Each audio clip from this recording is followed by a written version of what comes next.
भगोड़ा ललित मोदी, जो कि आईपीएल का संस्थापक भी रहा है, इसके विषय में विदेश मंत्रालय ने एक खुलासा किया है। एक जानकारी दी है कि ललित मोदी ने अपना भारतीय पासपोर्ट जमा करा दिया है। मतलब भगोड़ा अब भारत नहीं आ पाएगा क्या? क्योंकि इसके अतिरिक्त विदेश मंत्रालय कहता है कि भगोड़े ललित मोदी ने वानुअतु, एक देश है, उसकी नागरिकता प्राप्त कर ली है। तब क्या यह अर्थ निकाला जाए कि अब उसे भारत लाना और मुश्किल हो गया है? विदेश मंत्रालय के जो प्रवक्ता हैं रणवीर जायसवाल बताते हैं कि ललित मोदी ने लंदन में भारतीय उच्चायोग में अपना पासपोर्ट जमा कराने के लिए आवेदन कर दिया है। जो इस समय के नियम हैं उनके अनुसार प्रक्रियाओं के तहत इसकी जांच होगी। हमें यह भी बता दिया गया है कि उन्होंने वानुअतु की नागरिकता प्राप्त कर ली है। हम उनके खिलाफ कानून के तहत मामला आगे बढ़ा रहे हैं, ऐसा विदेश मंत्रालय का कहना है। तब फिर जान लेते हैं कि भगोड़े ललित मोदी पर आरोप हैं तो कौन से हैं। ललित मोदी पर भारतीय क्रिकेट कंट्रोल बोर्ड के उपाध्यक्ष रहते हुए धोखाधड़ी, मनी लॉन्ड्रिंग और विदेशी मुद्रा प्रबंधन अधिनियम 1999 के उल्लंघन का आरोप है।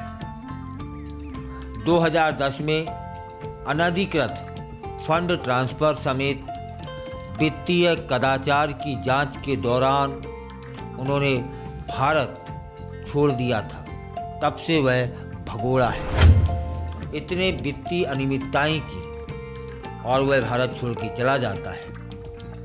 तब से भारत की सरकार उसे लाने के लिए प्रयास कर रही है, लेकिन अब उसने एक नए देश की नागरिकता भी प्राप्त कर ली है। तब क्या भारत को उसे यहाँ लाने में कठिनाई होगी? तब क्या उससे वसूली जो होनी है उसमें दिक्कत आएगी? फिलहाल यह जान लेते हैं कि वानुअतु कहाँ है और उस देश की नागरिकता भगोड़े ललित मोदी ने क्यों ली। वानुअतु दक्षिण प्रशांत द्वीप में एक देश है। यह देश 80 द्वीपों से मिलकर के बनता है। यह करीब 1300 किलोमीटर के क्षेत्र में बसा है। बस वानुअतु की आबादी सिर्फ 3 लाख है। कैपिटल इन्वेस्टमेंट इमिग्रेशन प्लान के तहत इस देश की नागरिकता कोई भी हासिल कर सकता है।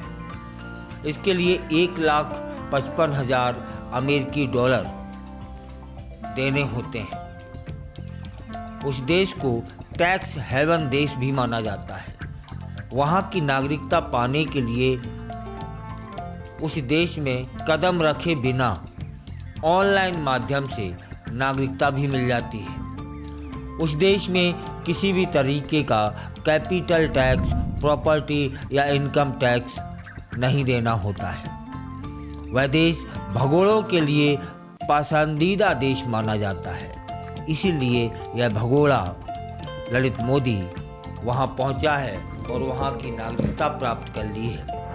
तब फिर क्या भारत को उससे जो लेनदारी है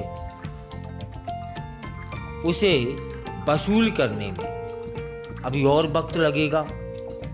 तब फिर क्या भगोड़ा ललित मोदी भारत सरकार की पहुंच से और दूर हो गया है? क्या फिर कभी भारत सरकार भगोड़े ललित मोदी को लाने में सफल होगी?